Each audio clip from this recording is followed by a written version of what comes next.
আসসালামু আলাইকুম। মেন্টাল না? আসসালামু আলাইকুম। এই ভাই। তোর ব্যাপারে আমরা এটা কি শুনতেছি রে? ভাই কি শুনছেন ভাই? কি শুনতেছি মানে তুই প্রথম বিয়ে করলি বউ গেছে গা, যাক ভালো কথা, প্রথমে বোঝাইতেই পারে।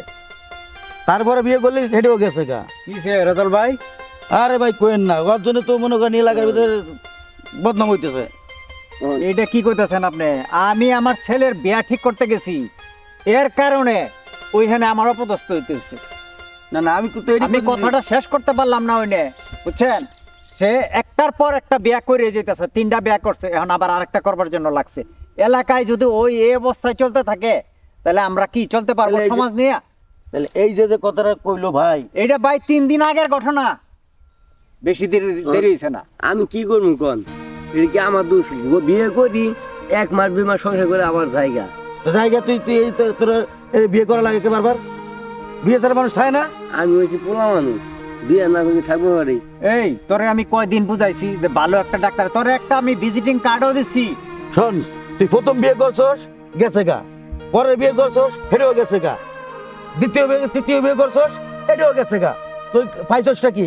এই শরীফ, ওরে যা, ওর বিয়ে করে বিয়ে সাথে কোনো লোক না, যা। মেম্বার সাহেব, আমি একটা কথা কই। বলেন।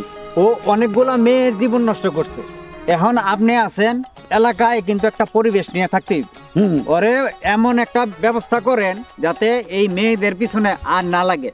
ওরে কইছি ভালো করে একটা ডাক্তার দেখা, চিকিৎসা কইরা সুস্থ হইয়া পরে তুই বিয়ার চিন্তা কর। আচ্ছা। ওটাই তো শেষ বিয়া।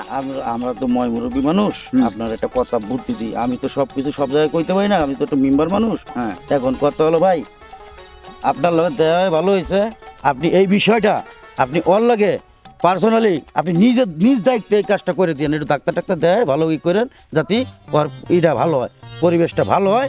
এই কাজটা আপনি একটু কষ্ট করে হলেও করেন ভাই, ঠিক আছে? আচ্ছা ঠিক আছে, আপনি আসসালামু আলাইকুম। আমার এনে পাঠাই দেন। আচ্ছা আচ্ছা, আপনি ওর লগে আচ্ছা। দেখা করে কথা কই। আচ্ছা ঠিক আছে, ভালো থাক। বন্ধু বন্ধু খারাপ, তোর লাগে মনে করো যে আমার মান সম্মান সব গেল। ওই মেম্বার সাহেব আমার খুব স্নেহ করে কথা বলে, আচ্ছা তোর জন্য আমার অপমান করলো। আচ্ছা তুই এক কাম কর, তুই ঢাকা জাগা, তোর এই গ্রামে থাকা চলবো না। তোর লগে যারা চলবো মান সম্মান সব যাইবো। তুই ঢাকা যায় বালা করে চিকিৎসা কর, যা। হুন বন্ধু, তুই আমার বন্ধু, আমি তোর একটা কথা কই। ওষুধ তো আর কম খাইতেছি না, ডাক্তারের ওষুধ খাইলাম, কবিরাজের ওষুধ খাইলাম, শেষ পর তুই আমার ওষুধ খাওয়াইলি, তারপরে যদি কামে না হয়, এটা কি দুষ্টা আমার, এটা আমার বুঝা। এত কথা জানি না বন্ধু, তুই ঢাকা যা, ঢাকা যায় বড় ডাক্তার দেখা। তুই গ্রামে এই ডাক্তার দেখা লাভ নেই, তুই ঢাকা যা, ঢাকা যায় বড় ডাক্তার দেখা, এটা ভালো বুঝি, যা ঢাকা যা। বন্ধু তুই ঠিকই কইছস, আমার একবার ঢাকা যাওয়ার দরকার।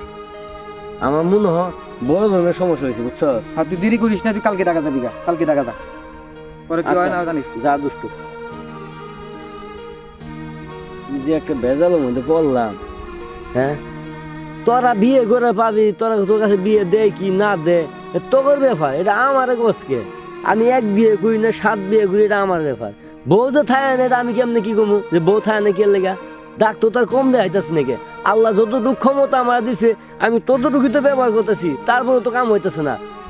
আল্লাহ না দিলে কি এটা কি পারাপারি করা জিনিস যে চাইলে পাওয়া যাবো?